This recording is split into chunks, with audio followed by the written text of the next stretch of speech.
السلام علیکم ورحمۃ اللہ وبرکاتہ۔ الحمد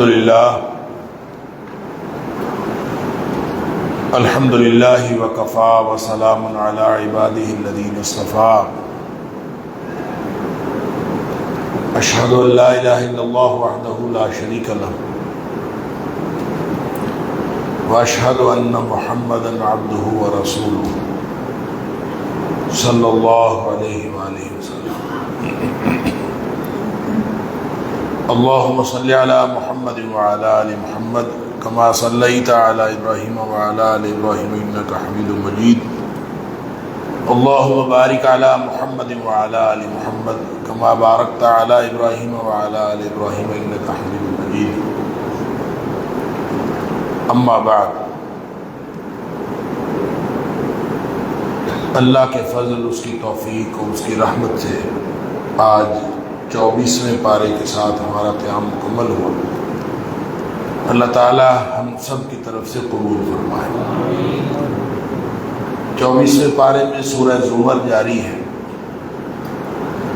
اس کے علاوہ سورۃ المؤمن، وہ مکمل سورت آج کے پارے میں شامل ہے، اس کی 85 آیات ہیں۔ سورہ زمر کی بقیہ 44 آیات آج کے پارے میں ہیں، اور پھر سورۃ المؤمن مکمل ہے، اور پھر اس کے بعد سورہ حامیم سجدہ، اس کی 46 آیات آج کے پارے میں شامل ہیں۔ سورہ زمر کے بارے میں پہلے بات ہو چکی کہ اس میں جو اس کا مرکزی مضمون ہے وہ خالص توحید ہے۔ خالص توحید اختیار کرو، چاہے اس کے لیے تمہیں ہجرت ہی کیوں نہ کرنی پڑے۔ گویا ضمیر کے تصور و عقیدہ سے توحید کی ابتدا ہوتی ہے، اور انفرادی و اجتماعی زندگی کا جو نظام ہے اس کے ساتھ توحید کی تکمیل ہوتی ہے۔ یہ سارے ہی پہلو توحید کے سورہ زمر کے اندر بیان ہوئے۔ جہاں سے پارے کا آغاز ہو رہا ہے، یہاں ایک آیت نمبر 21 سے لے کر آیت نمبر 41 تک اللہ کریم نے تقابل کیا ہے توحید کے منکرین کا اور مومنین کا، اور اسی میں پیچھے آئی تھی مشرک اور موحد کی مثال، اور یہاں فرمایا کہ ظالم اور متقی، گمراہ اور ہدایت یافتہ، تکذیب کرنے والا اور تصدیق کرنے والا یہ برابر نہیں ہو سکتے۔ جو تکذیب کرنے والا ہے وہ جہنم میں جائے گا، اور جو تصدیق کرنے والا ہے وہ جنت میں جائے گا۔ الیس اللہ بکاف عبدہ، کیا اللہ اپنے بندے کے لیے کافی نہیں ہے؟ کیوں؟ اس لیے کہ دوسروں سے ڈراتے تھے لوگ نبی اکرم صلی اللہ علیہ وسلم کو بھی اور اہل ایمان کو بھی، اور اس کے جواب میں اللہ کریم نے فرمایا کہ کیا اللہ اپنے بندے کے لیے کافی نہیں ہے؟ یقیناً اللہ کافی ہے۔ زمین و آسمان کا خالق وہی ہے۔ فرمایا ان سے پوچھ کے دیکھو کہ زمین و آسمان کا خالق کون ہے؟ لَيَقُولُنَّ اللَّهُ، یہ لازماً کہیں گے کہ اللہ ہی خالق ہے۔ یہ وہی مضمون ہے جو دیگر صورتوں کے اندر سورہ عنکبوت، سورہ زخرف، سورہ مومنون، سورہ یونس کے اندر بیان ہوا ہے۔ فرمایا کہ پھر ان سے پوچھو کہ وہ اپنے شریکوں کو دیکھیں اور پھر بتلائیں، کیا ان کے شرکاء جو ہیں جن کو یہ شریک اللہ کے باطل معبود بناتے ہیں، کیا وہ ان کو نقصان سے بچا سکتے ہیں؟ حل ہن کاشفات ضرہ او ارادنی برحمت حل ہن ممسکات رحمتہ۔ اللہ، اگر اللہ نقصان کرنا چاہے تو کیا وہ نقصان کو روک سکتے ہیں؟ اور اگر اللہ رحمت کرنا چاہے تو کیا یہ اللہ کی رحمت کو روک سکتے ہیں؟ اللہ اکبر۔ جب وہ کچھ بھی نہیں کر سکتے، قل حسبی اللہ، تو آپ کہہ دیجئے میرے لیے میرا اللہ کافی ہے۔ علیہ یتوکل المتوکلون، توکل کرنے والے اللہ ہی پر بھروسہ کرتے ہیں۔ اور پھر فرمایا کہ آپ ان سے کہہ دیجئے قل یا قوم اعملوا علی مکانتکم انی عامل، تم اپنا کام کرو میں اپنا کام کرتا ہوں۔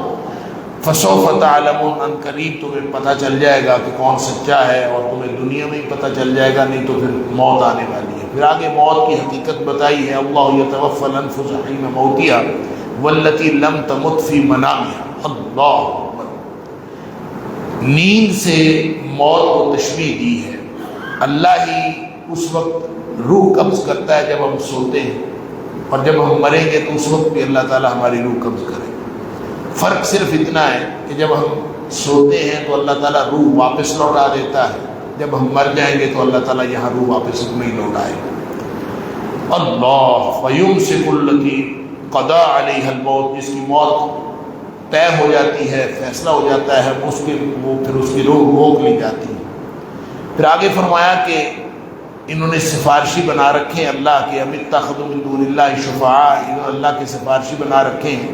قل اولو كانوا لا يملكون شيئا ولا يعقلون، آپ ذرا ان سے پوچھیے کہ جن کو سفارشی بنایا ہے ان کے پاس اختیار کیا ہے؟ نہ ان کے پاس کوئی اختیار ہے، نہ ان کے پاس کوئی عقل ہے۔ پھر فرمایا یہاں اللہ کریم نے یہ جو حصہ ہے آیت نمبر 42 سے آیت نمبر 52 تک، اللہ کریم نے مشرکین کے رویے بتائے۔ فرمایا یہ پھر کبھی سفارشی بنا لیتے ہیں، کبھی کچھ کرتے ہیں، کبھی کچھ کرتے ہیں۔ فرمایا کہ اگر ان کو ایک اللہ کا نام دیا جائے، وَإِذَا ذُكِرَ اللَّهُ وَحْدَهُ اشْمَأَزَّتْ قُلُوبُ الَّذِينَ لَا يُؤْمِنُونَ بِالْآخِرَةِ، توحید کی بات کی جائے تو ان کو بڑی تکلیف ہوتی ہے، اسی وقت یہ بھڑک پڑتے ہیں، ایک اللہ کی کیوں بات کرتے ہیں۔ وَإِذَا ذُكِرَ الَّذِينَ مِن دُونِهِ، جب آپ اس کے علاوہ باطل معبودوں کا تذکرہ کریں، اِذَا هُمْ يَسْتَبْشِرُونَ، تو پھر بڑے خوش ہوتے ہیں، پھر موجیں لگ گئی ہیں، پھر کس کی بات کہانیاں سنائی جاؤ، کس سے کہانیاں، تو اس پر بڑے خوش ہوتے ہیں۔ اگر کہو کہ ایک اللہ ہے، اس کے علاوہ کوئی اختیار نہیں رکھتا، ایک اللہ کی توحید کی جب آپ بات کرو تو ان کو سمجھ نہیں آتی، غیر اللہ کے نام پر خوشی مناتے ہیں اور ایک اللہ کے نام پر کڑتے ہیں۔ پھر ایک اور عادت بد جو مختلف جگہوں میں ذکر ہوا کہ مصیبت کے وقت یہ اللہ سے دعا کرتے ہیں، لیکن جب نعمت آتی ہے تو پھر اس وقت یہ ناشکری کرتے ہیں۔ فرمایا پہلے لوگوں نے بھی ایسا کیا، پھر پکڑے گئے، ان کو عذاب آیا، کہیں تمہارے اوپر بھی اسی طرح سے عذاب نہ آ جائے۔ آیت نمبر 53 سے آیت نمبر 70 تک قرآنی دعوت کے مختلف پہلو ہیں۔ اولم یعلموا ان اللہ یبسط الرزق لمن یشاء ویقدر، تمہیں پتہ نہیں ہے کہ اللہ ہی رزق فراخ کرتا ہے اور اللہ ہی تنگ کر دیتا ہے۔ ان فی ذلک لآیات لقوم یؤمنون۔ آگے پھر اللہ کریم نے ایک آیت نمبر 53 میں، اللہ اکبر، ایک آیت ایسی ہے یہ کہ مفسرین کا خیال ہے کہ یہ قرآن حکیم کی سب سے زیادہ امید افزا ہے، سب سے زیادہ امید افزا ہے۔ سبحان اللہ۔ قل، اے حبیب صلی اللہ علیہ وسلم فرما دیجئے، یا عبادی الذین اسرفوا علی انفسہم، اے حبیب آپ فرما دیجئے، اے میرے بندو جو تم اپنی جانوں پر ظلم کر چکے ہو،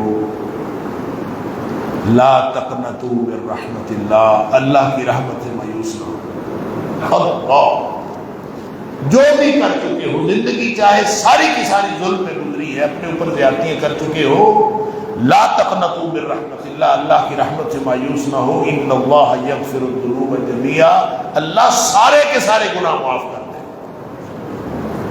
کیوں معاف کر دے گا؟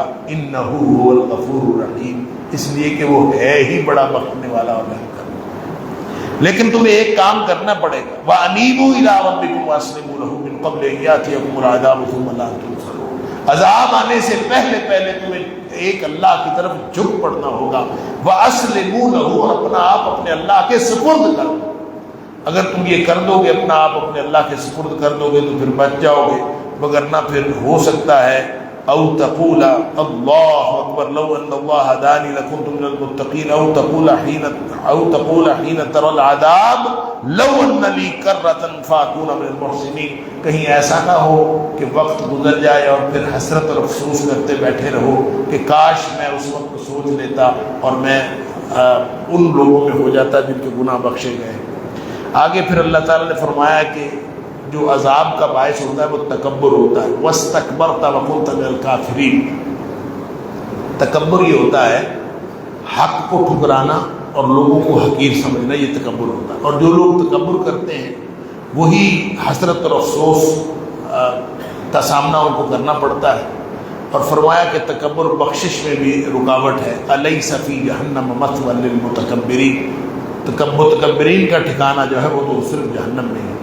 پھر آگے ایک بات یہ فرمائی کہ شرک جو ہے نا اس کا علم کے ساتھ کوئی تعلق نہیں، نہ علم کے ساتھ تعلق ہے نہ عقل کے ساتھ تعلق ہے.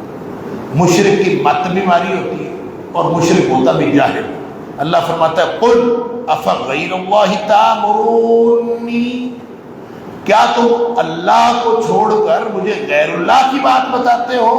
اعبد ایھا الجاہلون، مجھے کہتے ہو کہ میں اللہ کو چھوڑ کر غیر اللہ کی بندگی کروں. ایھا الجاہلون، اے جاہلو مجھے کس بات کا حکم دیتے ہیں؟ یعنی اس کا مطلب یہ ہے کہ جو شرک کا حکم دیتے ہیں، شرک کی بات کرتے ہیں، وہ جاہل ہوتے ہیں، ان کا کوئی تعلق نہیں ہے. اور شرک ایسی بری بیماری ہے سارے اعمال ضائع کر دیتی ہے. سورہ انعام کے اندر اللہ کریم نے 88 نمبر آیت میں اللہ کریم نے وہاں 18 نبیوں کا ذکر کیا. 18 نبیوں کا ذکر کر کے فرمایا لو اشرکوا، اگر ان سے بھی شرک کا ارتکاب ہو جاتا تو لحبط ما كانوا يعملون، تو ان کے سارے اعمال ضائع ہو جاتے. یہاں اللہ کریم نے نبی اکرم صلی اللہ علیہ وسلم کو مخاطب فرمایا کہ وَلَقَدْ أُوحِيَ إِلَيْكَ وَإِلَى الَّذِينَ مِن قَبْلِكَ، کہ آپ کی طرف بھی یہی وحی کی گئی ہے اور آپ سے پہلے لوگوں کی طرف بھی یہی وحی کی گئی تھی. لَإِنْ أَشْرَكْتَ، آپ بھی اگر شرک کریں گے، لَيَحْبَطَنَّ عَمَلُكَ، تو آپ کے سارے اعمال ضائع ہو جائیں. اللہ وَلَا تَكُونَنَّ مِنَ الْخَاسِرِينَ، اور آپ بھی خسارہ پانے والوں میں سے ہو جائیں گے. اللہ تعالیٰ معاف فرمائے. فرمایا یہ مشرک کرتے کیا ہیں؟ اللہ جیسے رب کی ناقدری کرتے ہیں.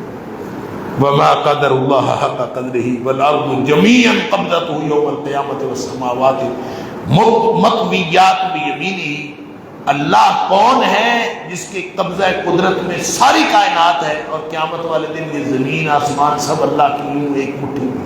اللہ سبحانہ وتعالی عما یشرکون.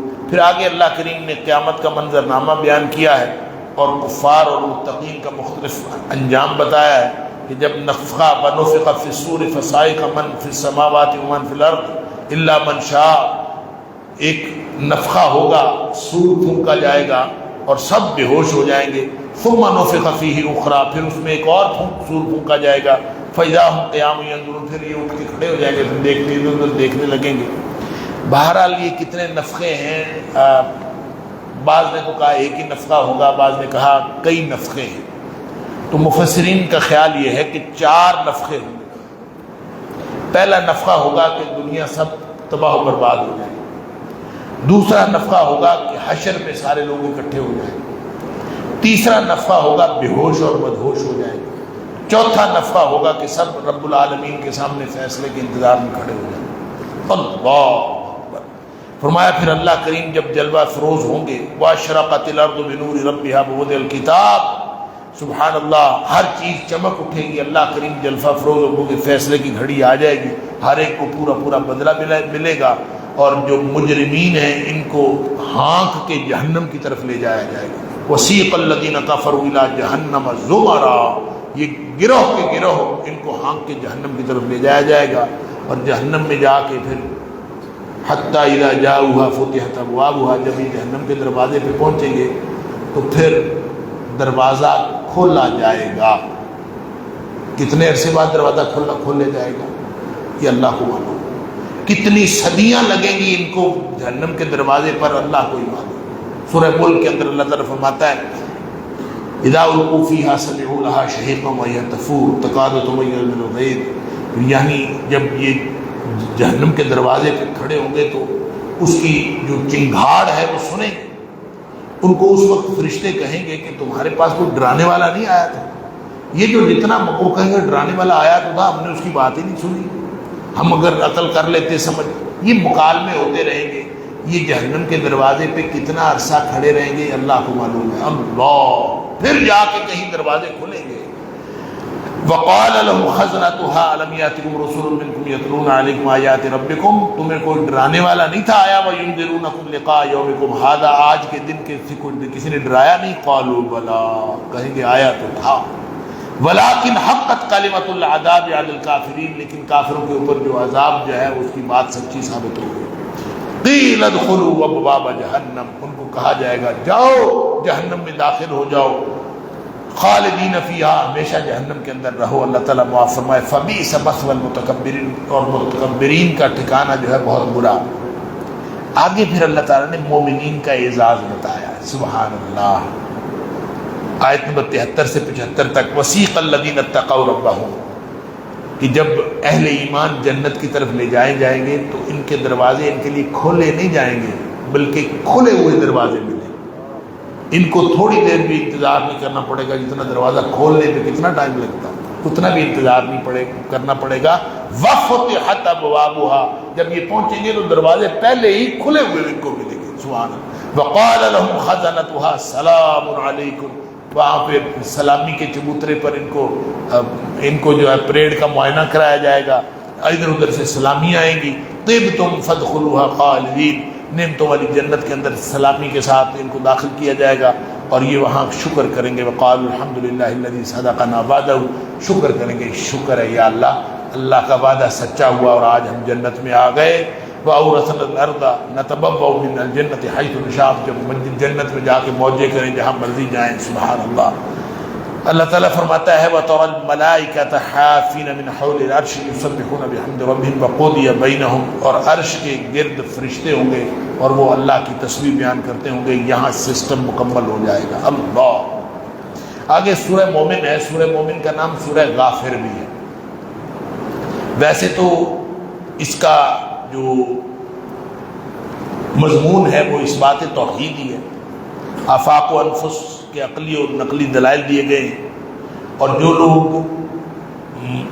حق کے بارے میں جھگڑا کرتے ہیں ان کی مذموم خصلتوں کا تذکرہ اور قیامت اور ہلاکت کا ڈراوا بھی ہے، نبی اکرم صلی اللہ علیہ وسلم کو تسلی بھی ہے، یہ اس کے مضامین ہے سورہ مومن، یا اس کا نام سورہ غافر بھی ہے۔ صحیح بات یہ ہے کہ آیت نمبر 28 سے آگے، پہلے آیت نمبر 22 تک بنیادی عقائد اور مشرکین کے ساتھ مجادلہ ہے، آیت نمبر 28 سے آگے اللہ کریم نے ایک تقریر، ایک بندہ مومن کی تقریر اس کے اندر درج کی ہے، سبحان اللہ، کہ فرعون کے دربار میں ایک بندہ مومن تھا، اس نے تقریر کی تھی، اللہ کریم نے اللہ کو اتنی پسند آئی وہ تقریر، اللہ کریم نے اس تقریر کو قرآن کا حصہ بنا دیا۔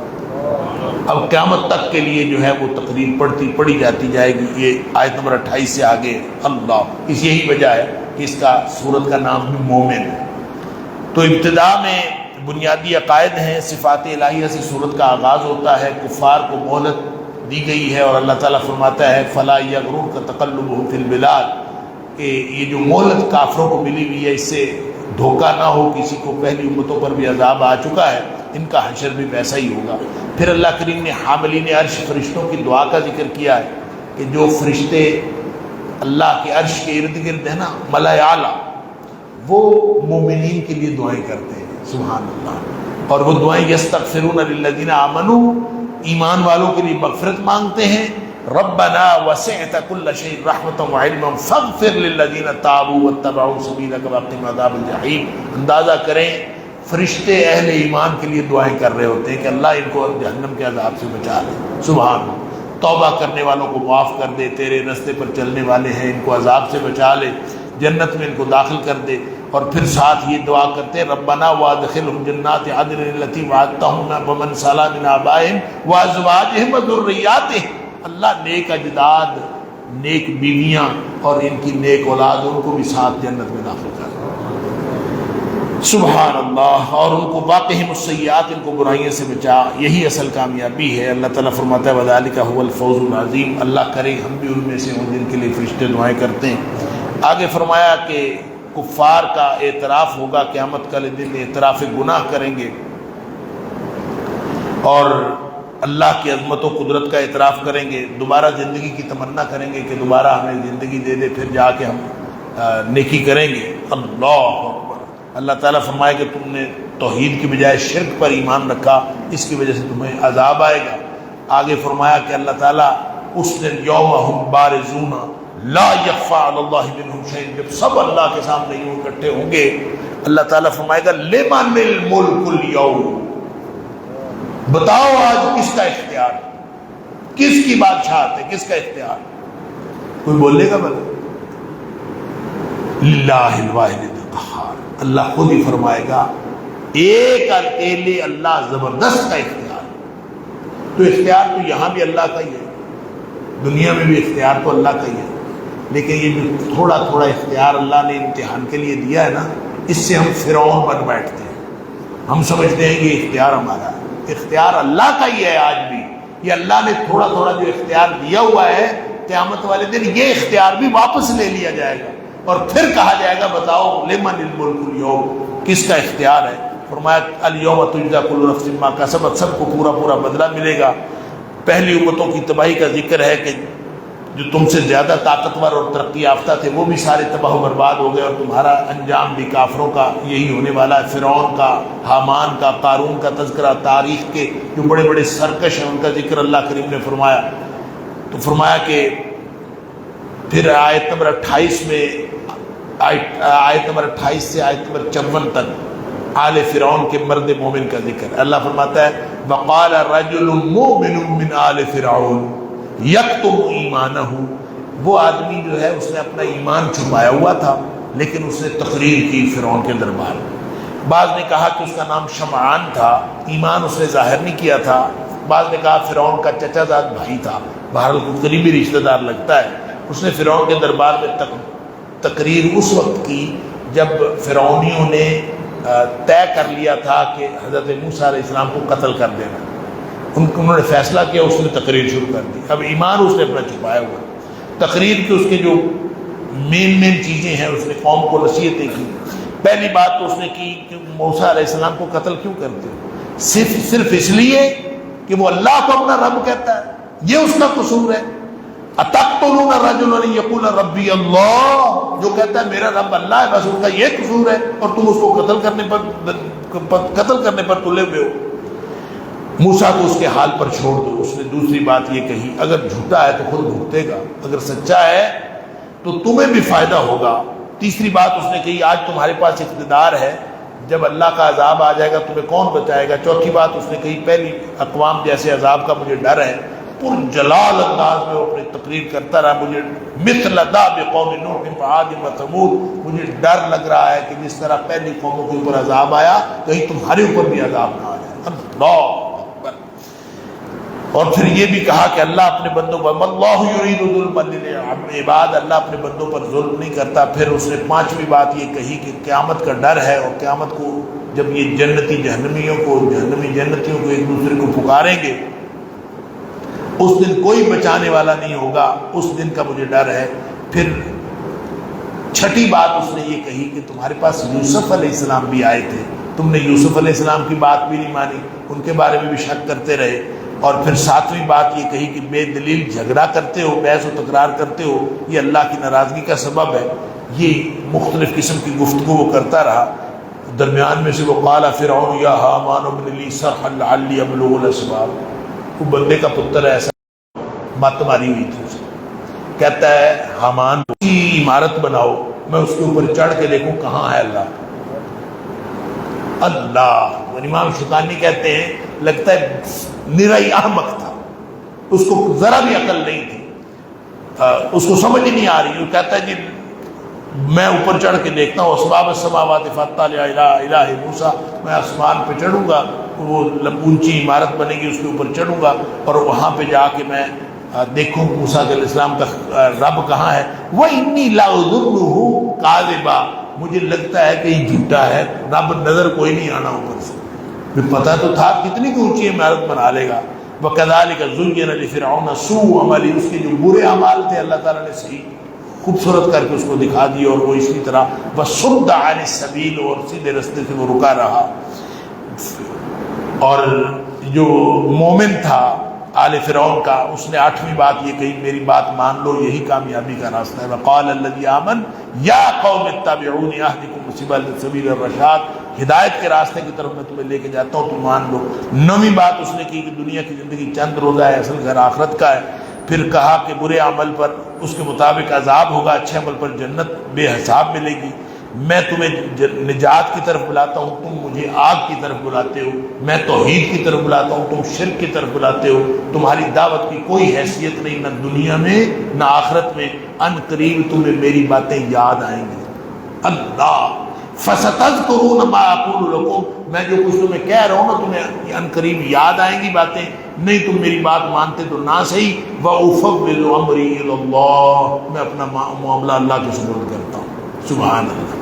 اللہ تعالیٰ فرماتا ہے کہ فَوَقَاهُ اللَّهُ سَيِّئَاتِ مَا مَكَرُوا، اللہ تعالیٰ نے مرد مومن کو اللہ نے بچا لیا، اور فرعونیوں کو بدترین وَحَاقَ بِآلِ فِرْعَوْنَ بِسُوءِ الْعَذَابِ، اور فرعونیوں کو جو ہے وہ بدترین عذاب نے پکڑ لیا۔ پتہ ہے کیسا عذاب ہے؟ فرعونی صرف غرق ہی نہیں ہوئے، اللہ فرماتا ہے النار یعرضون علیہا غدوا وعشیا، اللہ اکبر، صبح و شام آگ پر پیش کیے جاتے ہیں، صبح و شام ان کے اوپر آگ پڑتی ہے۔ وَيَوْمَ تَقُومُ السَّاعَةُ أَدْخِلُوا آلَ فِرْعَوْنَ أَشَدَّ الْعَذَابِ، جب قیامت ہوگی تو پھر ان کو شدید ترین عذاب ہوگا۔ ابھی تو عالم برزخ کے اندر ہی ان کو جو عذاب ہو رہا ہے صبح و شام آگ کے اوپر پیش کیے جاتے ہیں۔ لوگ کہتے ہیں کہ قرآن میں عذاب قبر کا ذکر نہیں ہے، یہ صبح و شام جو آگ پر پیش کیے جاتے ہیں کہاں پیش کیے جاتے ہیں؟ قیامت جب آئے گی تو تب تو شدید ترین عذاب ہوگا۔ آگے پھر جہنمیوں کی آہ و بقا کا ذکر ہے، پہلے بڑوں کو پکاریں گے کہ تمہارے پیچھے لگے تھے، اب ہمارے عذاب کا کچھ حصہ ہٹا دو، وہ کہیں گے سب عذاب میں ہیں، ہم کیا کریں؟ پھر یہ داروغہ جہنم سے کہیں گے اللہ اکبر کہ اللہ سے کہو ایک دن کا عذاب ہی کم کر دیں۔ اللہ تعالیٰ معاف فرمائے۔ وہ آگے سے کہے گا اولم تکو تأتیکم رسولکم بالبینات، تمہارے پاس رسول نہیں آئے تھے، تمہیں آ کے اللہ کی آیات نہیں سنائی تھی؟ اور پھر آگے اللہ کریم نے رسولوں اور اہل ایمان کی دنیا میں مدد کا وعدہ کیا ہے، انا لننصر رسلنا والذین آمنوا فی الحیات الدنیا، دنیا میں بھی مدد کریں گے اور آخرت میں بھی مدد کریں گے، اللہ نے وعدہ کیا ہے۔ اور ان کو کہا جائے گا جو قیامت والے دن جہنمی آہو پکار کر رہے ہوں گے، ان کو کہا جائے گا تمہارا پکارنا فضول ہے، تمہیں کوئی فائدہ نہیں ہوگا۔ آگے آیت نمبر 55 سے 76 تک نبی اکرم صلی اللہ علیہ وسلم کو نصیحت و تسلی ہے کہ صبر و استقامت سے آپ دعوت دیتے جائیے۔ یہ لوگ جو جن کو ان کا کبر مانے ہے اور کبر ہی ہدایت سے مانے ہیں، ان کو قیامت والے دن پتہ چلے گا دعا نہ مانگنا بھی تکبر ہے۔ وقال ربکم ادعونی استجب لکم، تمہارے رب نے کہا ہے کہ تم مجھ سے دعا مانگا کرو، استجب لکم، میں تمہاری دعائیں قبول کروں گا۔ ان الذین یستکبرون عن عبادتی، اور جو لوگ میری عبادت سے تکبر کرتے ہیں یعنی دعائیں نہیں مانگتے، سیدخلون جہنم داخرین، وہ اوندھے کر کے جہنم کے اندر پھینکے جائیں گے۔ لہذا اللہ سے دعائیں کیا کرو، دعائیں نہ کرنا تکبر کی علامت ہے۔ آگے آیت میں 61 سے 69 تک دلائل توحید ہیں، ہر چیز کا خالق ہے، پرسکون رات روشن دن بنایا، زمین کو جائے قرار یعنی بچھونا بنایا، آسمان کو چھت بنایا، تمہاری اچھی صورت بنائی، پاکیزہ رزق عطا کیا، یہ ہے برکتوں والا رب۔ سبحان اللہ، فتبارک اللہ ذالکم اللہ ربکم فتبارک اللہ رب العالمین، یہ برکتوں والا رب ہے، اسی کو فادعوہ مخلصین لہ الدین، خالص اسی کو پکارو۔ پھر آگے فرمایا اپنے مراحل تخلیق پر غور کرو، مٹی سے پیدا کیا، پھر نطفے سے پیدا کیا، پھر علقہ سے پیدا کیا، پھر بچپن بنایا، پھر بڑھاپا بنایا، زندگی موت اسی کے ہاتھ میں ہے۔ پھر آگے منکرین اور مکذبین کا انجام ہے، عذاب سے بچنا چاہتے ہو تو قرآن کی دعوت قبول کر لو وگرنہ تم پکڑے جاؤ گے۔ پھر فرمایا فَأَيَّ آیَاتِ اللَّهِ تُنْکِرُونَ، اللہ کی کون کون سی آیتوں کا اور کس کس نشانی کا انکار کرو گے؟ پہلی امتوں کا مطالعہ کر لو، پہلی امتوں کی تاریخ کا مطالعہ کر لو کہ ان کے ساتھ کیا ہوا۔ انہوں نے عذاب دیکھ کر ایمان کا اظہار کیا تھا، اس وقت ان کو عذاب ایمان لانے کا کوئی فائدہ نہیں ہوتا، عذاب آنے کے بعد ایمان کا کوئی فائدہ نہیں ہوتا۔ اللہ تعالی ہم سب کو معاف فرمائے۔ پھر آگے سورہ فصلت، سورہ حامیم سجدہ ہے، اس کا نام سورہ فصلت بھی ہے۔ مکی دور میں بالکل ابتدائی دور کی صورتوں میں سے ہے، جو ابتدائی دور میں نازل ہوئی۔ بنیادی عقائد توحید رسالت آخرت اس کے اندر بیان ہوئے ہیں، خاص طور پر اس بات رسالت اس پہ فوکس کیا گیا ہے۔ قریش مکہ کی تردید اور تکذیب پر عذاب کی تنبیہ کی گئی ہے، اور توحید و آخرت پر صبر و استقامت سے دنیاوی اور اخروی کامیابی ملے گی، یہ مضامین ہیں اس کے۔ اور ایک واقعہ جو اس صورت کے نزول میں، اس کے شان نزول میں آتا ہے کہ عتبہ بن ربیعہ کو انہوں نے بھیجا تھا کچھ کفار مکہ نے نبی پاک صلی اللہ علیہ وسلم کے پاس۔ تاریخ کی کتابوں میں آپ نے یہ پڑھا ہوگا یا سنا ہوگا کہ انہوں نے آپس میں مشاورت کی اور مشاورت کر کے عتبہ بن ربیعہ کو نبی پاک صلی اللہ علیہ وسلم کے پاس بھیجا، وفد بنا۔ اس نے جا کے کہا، یہ چونکہ ابتدا تھی نا، نبی پاک صلی اللہ علیہ وسلم کی دعوت کی ابتدا تھی، تو بڑی ان کو تکلیف ہوتی تھی مشرکین مکہ کو۔ انہوں نے کہا کہ ایسا کرو، اگر تم مال چاہتے ہو نا تو ہم سارے چندہ کر کے اتنا مال تمہیں دے دیتے ہیں، یہ دعوت چھوڑو۔ اگر تمہیں سرداری چاہیے تو ہم سارے مل کے تمہیں سردار بنا لیتے ہیں۔ یعنی بتاؤ تو صحیح، چاہیے کیا؟ مال چاہیے تو وہ دے دیتے، سرداری چاہیے تو سرداری دے دیتے۔ اگر کسی خاص عورت سے شادی کرنی ہے تو جس عورت پر ہاتھ رکھو اس سے تو تمہاری شادی کروا دو۔ اور اگر یہ تینوں باتیں نہیں ہیں تو پھر اس کا مطلب ہے کوئی بیماری ہو سکتی ہے، تمہیں کوئی پرابلم ہو سکتا ہے، تو بیماری ہے تو بتاؤ ہم اچھے سے اچھے حکیم سے تمہارا علاج کروا دیں، جتنے مرضی پیسے لگے ہمیں علاج دیں۔ یہ چار باتیں اس نے آ کے نبی کریم صلی اللہ علیہ وسلم سے یہ آ کے اس نے گویا آفر کی، پیشکش کی۔ اللہ، نبی اکرم صلی اللہ علیہ وسلم اس کے جواب میں یہ سورت پڑھی، سورہ فصلت۔ اس کی 38ویں آیت جو ہے وہ آیت سجدہ ہے۔ آج بھی قاری صاحب نے سجدہ کیا تو نبی پاک صلی اللہ علیہ وسلم نے 38 آیات پڑھی، اور 38 آیات پڑھ کے سجدہ کر کے آپ نے اٹھے سجدے سے، تو آپ نے اس کو کہا کہ تیری چاروں باتوں کا جواب یہ ہے۔ یعنی جواب میں آپ نے قرآن پڑھ دیا اور آپ نے فرمایا یہ جواب۔ اس میں جب 13ویں آیت پہ پہنچے نا، 13ویں آیت ہے فَإِنْ أَعْرَضُوا فَقُلْ أَنذَرْتُكُمْ صَاعِقَةً مِثْلَ صَاعِقَةِ عَادٍ وَثَمُودَ۔ اللہ اکبر، کہ اگر یہ بات نہیں مان رہے تو پھر میں، آپ کہہ دیجئے میں تمہیں ڈراتا ہوں اس طرح کے آسمانی عذاب سے جس طرح کا آسمانی عذاب قوم عاد اور قوم ثمود پر آیا۔ جب یہ بات، ظاہر ہے وہ تو قرآن کو سمجھتے تھے نا، ہمارے طرح اجمی تھوڑی تھے، وہ تو سمجھ رہے تھے۔ جب یہ 13ویں آیت پہ نبی پاک صلی اللہ علیہ وسلم آئے، یہ آج یہ آیت پڑھی تو اس نے نبی پاک صلی اللہ علیہ وسلم نے منہ پہ ہاتھ رکھ دیا، اور اس کو ڈر تھا کہ جو کچھ نبی پاک صلی اللہ علیہ وسلم فرماتے ہیں وہ ہو جاتا ہے، اور اس نے رشتہ داری کا واسطہ دیا کہ ہم تمہارے رشتہ دار ہیں، اتنی سخت بات تو نہ کرو۔ بہر نبی پاک صلی اللہ علیہ وسلم نے پوری 38 آیات تک پڑھا، اور پڑھ کے آپ نے فرمایا یہی میرا جواب ہے۔ جب یہ واپس گیا نا عتبہ بن ربیعہ، اس کا رنگ بھی بدلا ہوا تھا، جا کے کہتا ہے کہ میرا مشورہ ہے کہ اس کو اس کے حال پر چھوڑ دو، اگر کامیاب ہو گیا تو تمہاری کامیابی ہے، اور اگر ناکام ہو گیا تو وہ خود ہی لوگ اس سے نمٹ لیں گے، لیکن اس کو اس کے حال پر چھوڑ دو۔ اس نے جو مجھے کلام سنایا ہے نا، مجھے لگتا ہے اس کا کلام لازماً رنگ لائے گا، یہ ہو نہیں سکتا کہ یہ کامیاب نہ ہو۔ اللہ، بہرحال آیت نمبر 1 سے 8 تک قرآن اور صاحب قرآن کا تعارف کروایا گیا ہے، پھر آیت نمبر 9 سے 12 تک توحید کے آفاقی دلائل ہیں۔ 2 دن میں اللہ کریم نے زمین کی تخلیق فرمائی، باقی 4 دن میں پہاڑ، رزق، روزی اور تمام اشیاء اور جتنے وسائل تھے ان کی تخلیق فرمائی، پھر آسمان کی تخلیق فرمائی، پھر عذاب کا ڈراوا اللہ کریم نے دیا عاد و ثمود کا، یہ آیت نمبر 13 میں۔ پھر فرمایا کہ جو عذاب آیا تھا نا قوم عاد پر، وہ منحوس دن تھے، فی ایام نحسات، منحوس دنوں میں عذاب آیا۔ اب قوم عاد پر بھلا کتنے دنوں میں عذاب آیا تھا؟ اللہ کریم قرآن میں فرماتا ہے 7 لیال و 8 ایام حسوما، ان پر جو عذاب آیا تھا 7 دن اور 8 راتیں، 7 لیال 7 راتیں اور 8 دن مسلسل عذاب آیا تھا۔ اس میں جمعہ بھی تھا، اس میں سوموار بھی تھی۔ اللہ اکبر، یعنی یہ سارے جو دن مبارک تھے، جمعرات میں اس کے اندر تھی، مبارک دن بھی سارے اللہ تعالیٰ فرماتا ہے وہ منحوس دن تھے۔ اس کا مطلب پتہ کیا ہے؟ اس کا مطلب ہے کہ جو نیکی کرتا ہے اس کے لیے وہ وقت مبارک ہو جاتا ہے، اور جو گناہ کرتا ہے اس کے لیے وہ وقت منحوس ہو جاتا ہے۔ لہٰذا کوئی وقت جو ہے اپنے خود سے مبارک اور منحوس نہیں ہوتا سوائے اس کے کہ اللہ تعالیٰ کسی چیز کو کسی کے لیے مبارک اور منحوس بنا دے. لیکن جب لوگوں نے اپنی حرکتیں ایسی کی فارسلنا علیہم ریحا صرصرا فی ایام ناحسات، اللہ تعالیٰ فرماتا ہے ان کے لیے سارے دن ہی منحوس بن گئے.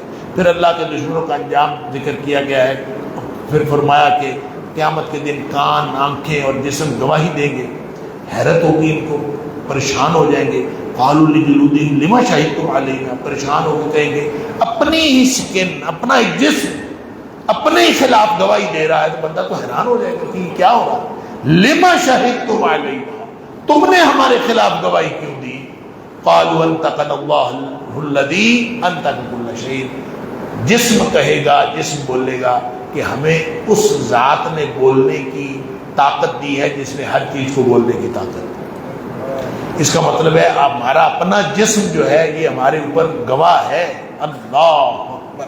اللہ فرماتا ہے وما کنتم تستترون ان یشهد علیکم سمعکم ولا ابصارکم ولا جلودکم، چھپ سکتے ہو اپنے جسم سے، اپنے ہاتھوں سے، اپنے پاؤں سے، اپنی جو اپنا جسم ہے اس سے انسان چھپ سکتا ہے. یہ اپنے جسم نے ہی قیامت والے دن تمہارے خلاف گواہی دینی ہے. اللہ تعالیٰ معاف فرمائے.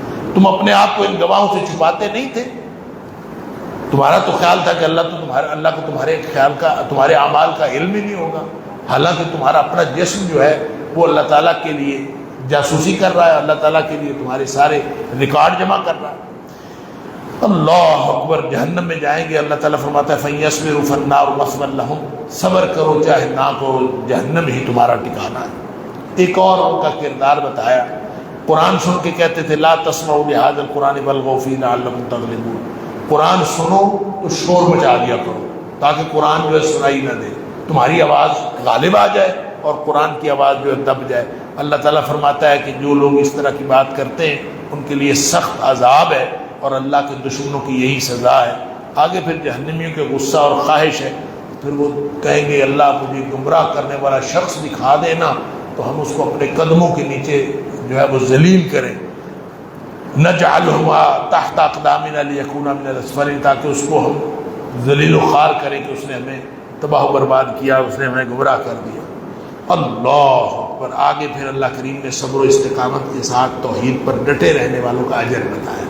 سبحان اللہ. ان الذين قالوا ربنا اللہ، جنہوں نے کہا اللہ ہمارا رب ہے، ثم استقاموا، پھر اس کے اوپر ڈٹ گئے. پھر جو مرضی آندھی آئی، بارش آئی، جو موسم ہوا، دنیا اٹھی، ظلم ہوئے، جو مرضی وہ پھر اس کے اوپر ڈٹ گئے. اللہ فرماتا ہے ان کے اوپر پھر فرشتے نازل ہوتے ہیں. اور فرشتے کہاں نازل ہوتے ہیں؟ ہر مرحلہ حیات پر فرشتے نازل ہوتے ہیں. دنیا میں بھی فرشتے نازل ہوتے ہیں اور پھر جب وہ فوت ہوتے ہیں اس وقت بھی فرشتے نازل ہوتے ہیں. تمام مراحل کے اوپر فرشتے نازل ہوتے ہیں. اور فرشتے کہتے ہیں اللہ تخافوا ولا تحزنوا وابشروا بالجنۃ التي كنتم توعدون، ان کو جنت کی بشارت دیتے، کہتے ہیں موج کرو، مسئلہ ہی کوئی نہیں. آگے فرمایا کہ جو اللہ کی طرف ومن احسن قولا ممن دعا الی اللہ، اس سے اچھی دعوت کس کی ہوگی جو اللہ کی طرف دعوت دے رہا ہو. سبحان اللہ. اس سے اچھی بات کس کی ہوگی؟ تو دعوت اللہ کی اہمیت اور فضیلت و آداب بتائے گئے ہیں. پھر آپ آگے دعوت میں کردار کی اہمیت ہے کہ ایسے نہیں ہے کہ زبان سے بندہ کہتا پھرے کہ میں مسلمان ہوں. فرمایا پہلے کردار بنائے. ومن احسن قولا، اس سے اچھی بات کس کی ہے؟ ممن دعا الی اللہ، جو اللہ کی طرف دعوت دے. وعمل صالحا، کردار اس کا اچھا ہو اور پھر وہ کہے وقال اننی من المسلمین، تو پھر اس کی بات جو ہے وہ اتھینٹک بنتی ہے. اور پھر آگے اللہ کریم نے کچھ معاشرتی اور دینی، دنیاوی، اخروی فوائد کا تذکرہ کیا ہے. اس بات توحید کے دلائل دیے ہیں اور آخرت کے دلائل دیے ہیں. اور پھر ایک بات فرمائی کہ جو ملحد فی القرآن ہے، قرآن کی بات سن کے اس میں ٹیڑھ پیدا کرتا ہے. ان الذین یلحدون فی آیاتنا لا یخفون علینا، اللہ تعالیٰ فرماتا ہے یہ جو قرآن کی آیات سن کر اپنی مرضی کا معنی پہناتے ہیں نا، یہ ہم سے مخفی نہیں ہے، ہم ان کو جانتے ہیں. اللہ اکبر. یعنی جو قرآن کی منمانی تفسیر کرتے ہیں ان کو ہم جانتے ہیں. پھر آگے اللہ کریم نے قرآن کی عظمت کا تذکرہ کیا کہ باطل اس پر حملہ آور نہیں ہو سکتا. سن لیجئے، لا یاتیہ الباطل من بین یدیہ ولا من خلفہ، اس کے اوپر نہ باطل آگے سے آ سکتا ہے نہ پیچھے سے آ سکتا ہے. اس کا مطلب یہ نہیں ہے کہ قرآن پر جو دشمنان دین ہیں وہ حملہ نہیں کر سکتے، اس کا مطلب یہ نہیں ہے. حملہ کریں گے، ہر دور کے اندر قرآن کے اوپر حملہ لوگ کرتے رہے لیکن وہ کبھی کامیاب نہیں ہو سکتے. حملہ ہوگا، کبھی غالب نہیں ہو سکتے، اثر نہیں کر سکتے. آگے پھر اللہ کریم نے عربی قرآن کی اہمیت بتائی. وہ کہتے ہیں قرآن عربی میں، نبی پاک صلی اللہ علیہ وسلم بھی عربی. اچھا یہ پینترے بدلتے تھے مختلف، کہتے تھے اگر یہ قرآن اللہ کا کلام ہے نا تو یہ کسی اور زبان میں ہوتا، پھر ہم سمجھتے کہ یہ اللہ کا کلام ہے. یہ تو نبی بھی عربی ہے، قرآن بھی عربی ہے. تو اللہ تعالیٰ فرماتا ہے کہ اگر قرآن عربی کے علاوہ ہوتا، اجمی ہوتا، تو نبی عربی ہوتا، تو پھر ان کا اعتراض ہونا تھا کہ نبی عربی ہے قرآن اجمی ہے. تو انہوں نے کسی صورت بھی چھوڑنا نہیں تھا. اصل میں یہ لوگ قرآن کی صرف بہانے بناتے ہیں. انہوں نے موسیٰ علیہ السلام کو بھی جھٹلایا، موسیٰ علیہ السلام کی کتاب کو بھی جھٹلایا. آخر پہ اللہ تعالیٰ فرماتا ہے نیکی کا فائدہ اور بدی کا نقصان کرنے والے پر ہے. اب ہر شخص کی اپنی مرضی ہے، وہ نیکی کر کے فائدہ لے لے یا برائی کر کے نقصان اٹھا لے. اللہ تعالیٰ مجھے اور آپ کو قرآن سمجھنے اور عمل کرنے کی توفیق عطا فرمائے. وآخر دعوانا الحمدللہ رب العالمین.